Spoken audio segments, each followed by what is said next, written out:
the network for the AV industry.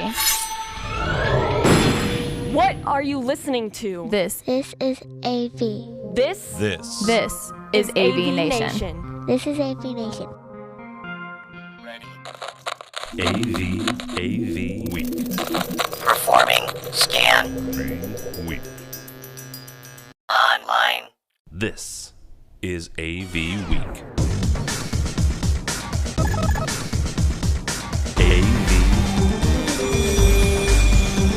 AV Week.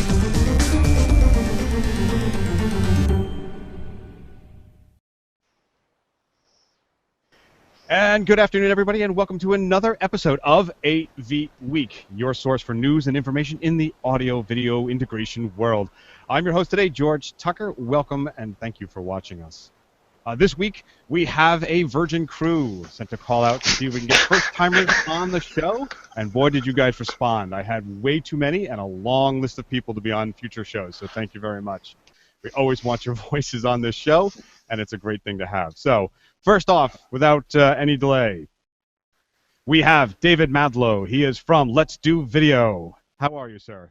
Good. Thanks for having me. Maldow, by the way. Maldow. Well, I am infamous for screwing up names, so there you go. It's going to get worse. Here we go. Also joining us is Omar Rosado. He is from Digital OAV. How are you, sir? I'm doing just fine. Excited to be here. Okay, glad to have you on. And last but not least, we have Shai Moshe. He is from Communications Pros. How are you, sir? I'm doing very well, thanks. Thanks for having me, George. All right. Well, thank you, gentlemen. All right, well, let's start this off because someone suggested that maybe for this time period, between now and, say, InfoComm 2016, we should be calling it Acquisition Week, not AV Week, because, of course, our first story is about AVI-SPL being acquired by a venture capitalist firm. This, of course, comes to us from a fine folks at Commercial Integrator. HIG is a venture capitalist firm who owns a lot of stuff. They own a lot of building, a lot of integration, a lot of distribution, a lot of media.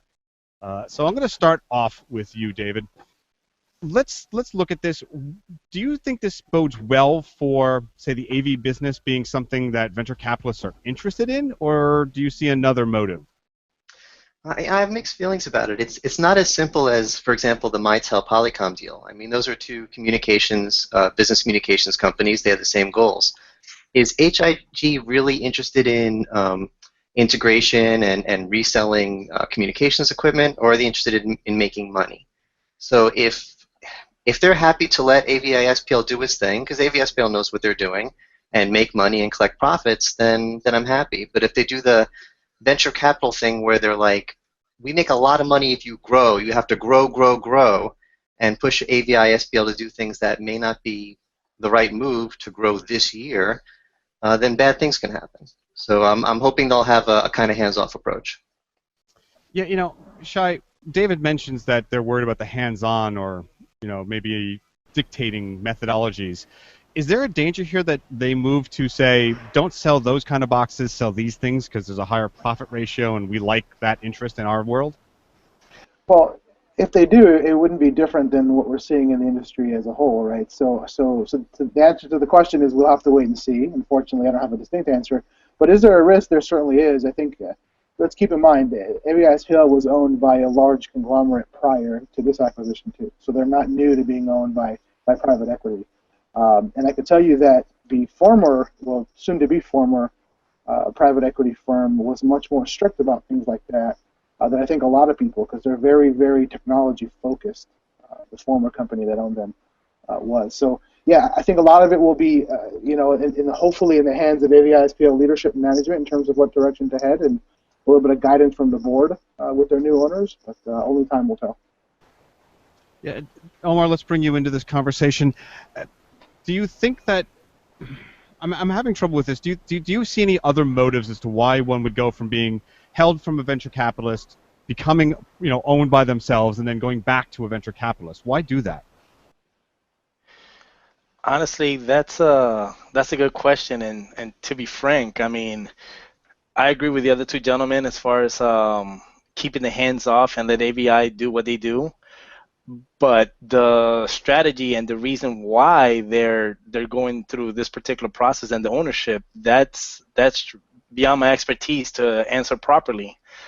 But to see what the end game is, it's hard for me to envision why would a financial company or investment company, whatever they are, have an interest in AVI other than technology. That's my 2 cents. Mm. Do any of you fine folks think that perhaps maybe this is something to add as, say, a service provider to all of their other holdings? Oh. Is that a possibility, or is that limited? Is that too limited? I can tell you from my experience in working directly with service providers that a company like an AVI-SPL, some of its competitors, they offer those types of integration services as a complement to the service providers. And when you think about the way the industry is going, certainly from a pure growth perspective, AV in services in AV is certainly becoming a lot more popular and growing from what I see, right? Some spots might have different opinions than people. But from a sheer revenue and activity perspective, that's growing. And so you look at these service providers, they're looking at it like, okay, this might be a way for us to grow. This might be a revenue stream for us to help grow by an acquisition of this kind versus growing it organically. And most of us on this call have seen what it's like to grow an AV practice organically. It's not easy, it's not fast, it's not cheap. And so to be able to do something like that where you can kind of pull the trigger and purchase would certainly be attractive to a large service provider. Yeah. Maybe I'm being a little too negative about this. I mean, I'd love to think that HIV says, oh, we have these other holdings and there's some synergy and we could help them all go together. But in my mind, I really think it's more that AVI-SPL had a fantastic year last year, and they're poised to have an even better year this year. And it's these venture capital guys, they like to jump on when it's happening like this. And now's the time to jump on. I really think and I hope I'm wrong, but I really think it's about making money quickly. Well, but there's the question then, because audiovisual and integration has never been a high margin industry. I mean, we make money, but our margins are not extraordinary. Not enough for, say, venture capitalists to be going after it. I mean, I know a number of venture capitalists who back, say, things like Twitter and Snapchat and all the host of things behind it that avoid hardware of any sort by anyone at any cost. And I find it interesting that an investment capital or venture capital group would be looking at someone who does basically hardware. You hit it on the head. I think so. So the interesting part about what you said and what's happening right now with this story is any company willing to invest some dollars into an AVI-SPL will be successful, because if you look at purely from a global delivery and services support perspective, there aren't very many companies that can provide true global services and true global support. So a company with that's managing $19 billion worth of capital, if they go out there and put a few bucks and now actually put some global support behind it, they'll be able to provide something very, very few companies in the globe can provide in terms of global support. So it sounds like a bit of a shifting sands for what the business model of many of our industry folks are like, huh? All right, well, talking of shifting sands, let's move on to something that we've been watching for a while. Not something that is a shock, but Intel from our friends at Engadget.com talked to us about explaining their strategy for moving beyond the PC. So these guys are talking about, and the CEO of Intel is talking about the fact that they are not really designing their chips and their progress around a central sort of processing computer. But it's going to be about the cloud and about IoT, in their words. And if you link through the story itself, there's an article by the CEO listing out the 5 things he thinks are the tenets of the growth. They claim that this is not about the Moore's law sort of sputtering out, and that they need to find other ways to make that efficiency happen. But they're really talking about us becoming, again, a centralized computer with thin clients rather than the sort of centralized model. David, I'm going to put this to you. Do you think that they have merit here, that that's really the way it's going, and will we all be subscribing our services from Intel in the future? Yeah, I think the model makes sense. An analogy, a very apt analogy, I think, Logitech makes keyboards that go well with PCs. If people are buying less PCs, and Logitech is smart enough to say, hey, well, what do we do? Where else can we sell our keyboards? So they made a keyboard for an iPad, and it was one of their hottest selling products. So Intel makes chips. If people are going to buy less PCs that their chips go into, they're going to look for other places to put those chips, and that makes perfect sense. And with the Internet of Things, eventually we could put chips in there. And one final thought on that, you said it's not about Moore's Law dying, and I read the article by the CEO. I agree. It's about Moore's Law continuing to the point where chips get so small and so cheap that we just put them in everything. So it's not just PCs. And the example I use, it's a bit of a silly example, but any guitarist knows that these things disappear. And eventually, if a chip costs a penny and is the size of a head of a pin, and you have one in each of these, you say, Siri, where's my guitar pick? And Siri says, there's one in your pocket. And I think that's where Intel's going. Just put the chips in everything. Isn't that like, I think there's a product out there called Tag. I think you can find your phone with it. And Exactly. Find the tag. Omar, this changes our business model, though. We were speaking just previously with the story that, we sell boxes and we sell an automation system. We sell interfaces, and the interfaces become almost disposable in this case, or almost transitory to the actual project. Do you see this changing the actual business model, and how would you handle that transition? Well, to handle the transition, obviously we will have to learn more about it and train and educate ourselves. But definitely minimizing hardware is becoming a trend. I mean, I remember 10 years ago, and I'm kind of going back to AV, I remember having to install 10 pieces of equipment where now one piece of equipment does everything for you. So it is a trend of minimizing. Now, as far as chips for everything on the cloud, like the gentleman before hit on the head, I mean, you could put a chip on everything now. Well, not now, but I guess that will be the direction. How it changes our industry, we'll find out. Well, let me Shai, let me ask you. First of all, you're muted, sir. I know. There we go. Sorry, we can cut that out. All right, so Shai, let me ask you this. Omar and David all touched on the fact that, yes, we can have things from anywhere.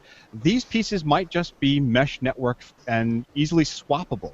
Where a lot of our margins in this business do come from is the fact that we do have dedicated manufacturers that provide us with those, right? So if we're part of a dealer network with the big 3 or 4 control system companies, that's where our margins are, because we're dedicated to that and we can do volume and good margins. Here, our loyalty may not mean much. Yeah, well, so it's an interesting comparison. Certainly, I think from a sheer volume perspective is where a lot of that will get made up, right? Especially kind of tailing back on what was said a little earlier, and that is they'll eventually be everywhere. I mean, do any of us remember growing up having a chip in our refrigerator, where our refrigerator tells us everything we want and recipes and when our milk is expired and when the chicken's going bad? And I mean, so the volume is growing. So from that perspective, I think the volume will be there, if not already there. In terms of the benefits of being part of that type of a network, I think the benefits really are going to come from the ability to put all of these pieces together, regardless of how many chips, how frequent you need them, if it's in a guitar pick, if it's in a refrigerator, if it's in your drone, if it's eventually it'll be in our children. I don't know. One day, right? Wherever. Oh, hopefully not. You're not getting one in my kids, that's for sure. But wherever they go, I think ultimately having those experts with the expertise to be able to understand the crux and the core and how it all works and how it all comes together, I think that's where the money and the revenue will be. But do you see any end to, say, the loyalty of a single company? Will they really have to come to us? Will it be a buyer's market, do you think, in any difference? So take a look at I equate it to any other product in our space, right? Let's take video, for example. I'm a video conferencing guy, right? Let's take video, for example. It used to be just 10 years ago. It was Cisco or Polycom, or Cambric at the time. that's really all you had. Nowadays, there's probably 105 that I could name. Maybe not all 105 at once, right? But at least 15 that I can give you that are large and they sell a lot and they're out there often. And so it's just a matter of, will it be competitive? Absolutely. But what's not today? Especially, you mentioned the term, George, a little while ago. You mentioned Internet of Things that they're talking about over at HP, etc. The Internet of Things whole mantra and whole model has allowed global consumers, global business people to have their choice of the best of the best. Oh, and by the way, I also will be able to read reviews from 100 other people who used all these products and see what they feel and what they think about it. It's just the way of our world. There's no other way around it. So just like everything else will be able to grow or decrease with this type of model, I think we're talking about the same scenario here. All right, well, let's move on to the next story, which sort of touches on this idea of having all of that metricing available to us. We all know about smart buildings, but from the BBC, tomorrow's buildings smarter by design. Now, this is not just an article about the idea that we can do the metrics of doing our load shedding and putting the shades down when it's too bright on one side or up on the other to help with energy efficiency or anything like that.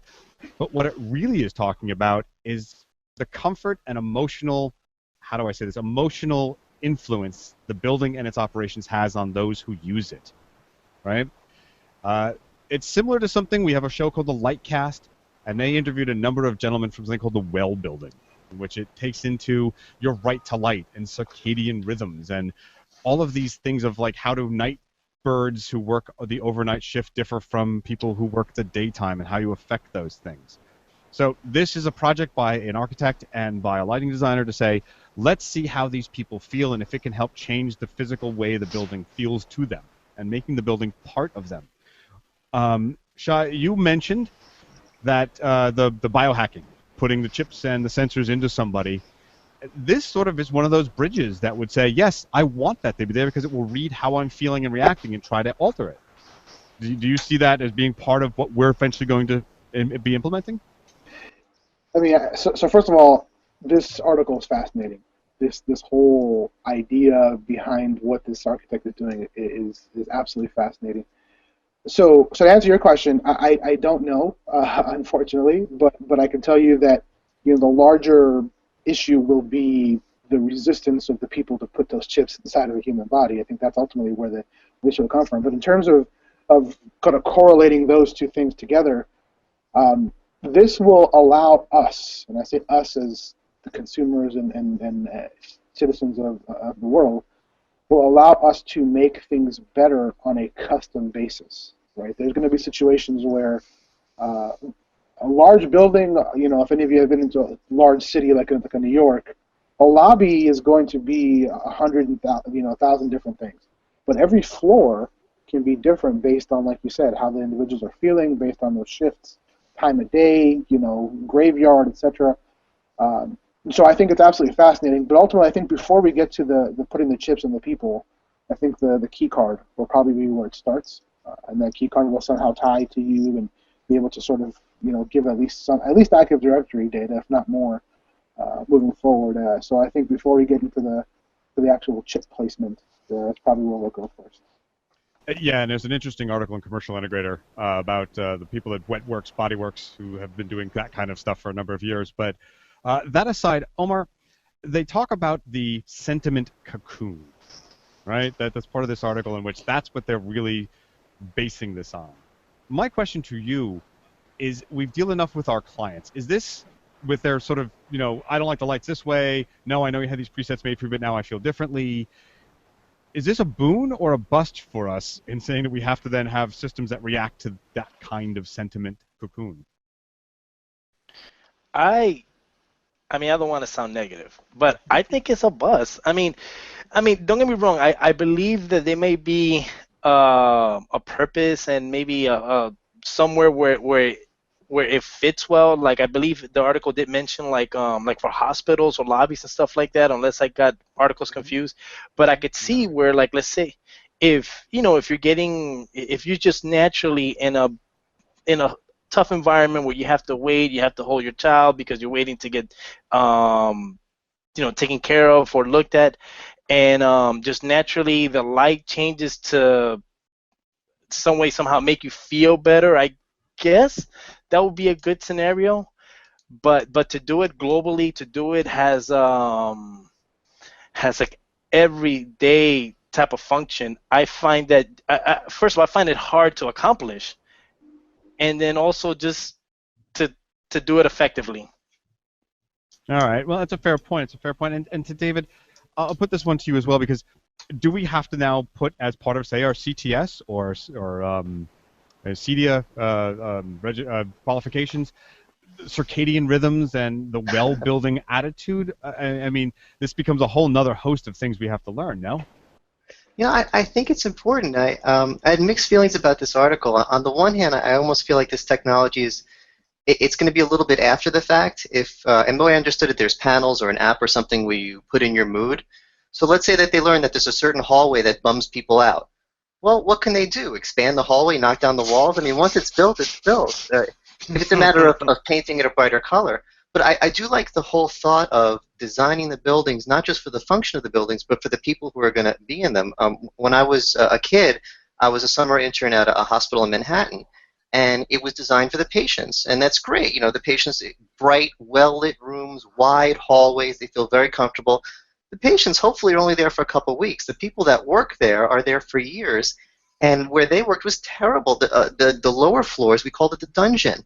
Dim, wet, dark, confusing. I would get lost, a maze, hard to get to where you want. It was almost as if the design of the building for the people who were going to be there all the time was just a complete afterthought. So I don't know whether this particular technology is going to solve the problem, but at least someone's thinking, hey, let's design these buildings so that the people who are in them aren't miserable. Well, it's a fair point. I mean, you're asking a lot there, you know. Let's think ahead. Yeah. All right, well, let's move on to our next story, which I have to pull up. My apologies. Where'd it go? Where'd it go? There it is. All right, it is from IEEE Spectrum magazine. It is the ultrasonic signals transmit data through meat. Yes, meat at HD video quality. You probably thought, why would I need to know what goes through my meat? Well, this is all about the maybe we touched on it. What, biohacking? The biological transmitters, or things used in medical, surgery, or diagnosis. It is about being able to send the radio signals through the tissue and bone without hurting, the patient. That would be bad. But also so that you can get live streaming. You thought your Periscope and your live concerts were one thing. Now you can get live streaming from it going down your esophagus and through your intestines. Joy, right? But for those of us who do the medical world, this is a boon, I think. Omar, I'm going to start with you. You do some medical stuff, I think we've talked about just prior to the show. Can you see implementing this technology along with, say, your ability to do distributed video for the hospital or for their network? I would say yes. I mean, absolutely. You could capture whatever they're doing. You know, you could stream it, and then from there send it anywhere.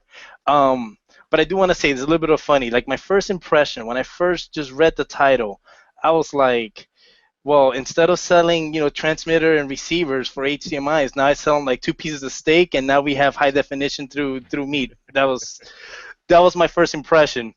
But after reading the article, at first, as I was reading it, and again, not capturing the concept, I was maybe thinking about wearables. But ultimately, once I read it, to answer your original question, absolutely. If you could capture high definition, clear crystal pictures, images, and stream them into a system, you could send them anywhere. You could broadcast them. You could do whatever you want. Yeah, I mean, David, do you deal with any of the sort of medical field at all? Actually, it's funny. We're having a telemedicine month on my website at letsdovideo.com. So I'm going to be trying to push as much content as possible with the ATA conference coming up. It's not the focus of what I do, but I am very interested in it. And I definitely think there's an application for it. And it's funny, my reaction was the same reaction Omar had. It was a very clickbaity title. The first thing I had, we're going to replace our IP cables with Slim Jims. But I do think and immediately I thought of an application. I have a friend who has a bad hip. And when he was a kid, he had to have it replaced. And the replacement hips, they have a life of 10 years. Every 10 years, he has to have surgery. And whether the old hip is bad or not, they have to do surgery, take it out, and put in a new one. And these hips have 10,000 flexes in them. So what if there was a sensor in them that was counting the flexes, and when it comes to 10,000, through the meat of his body, they're able to transmit that data, and that way he only has to have it replaced when he needs it, as opposed to on a 10-year schedule whether he needs it or not. So there's definitely, despite the humor in the title, there's definitely some real uses that'll save some people a lot of pain. Indeed. Shai, I'm going to ask you sort of the oddball question here of this one for an oddball article. Do you see this technology extending out from, say, the medical biological? Do you see another use for this technology as it stands in that article? You know, believe it or not, I think it might have something to do. So the first thing that popped into my head is the last article we talked about. Right? We talked about putting those chips inside people. I certainly think those might be related to one another. So I actually had a different reaction to when I initially opened the article than the other two gentlemen did. For me, it was more like, why the heck would I need that? Right? That was the first who would ever do that? And then the more I sat there and thought about it, and obviously read the article, so there's two different parts to this that will be really innovative to the medical industry, particularly telemedicine. Number one, the need for less bandwidth to do video is constantly getting lower and lower and lower, right?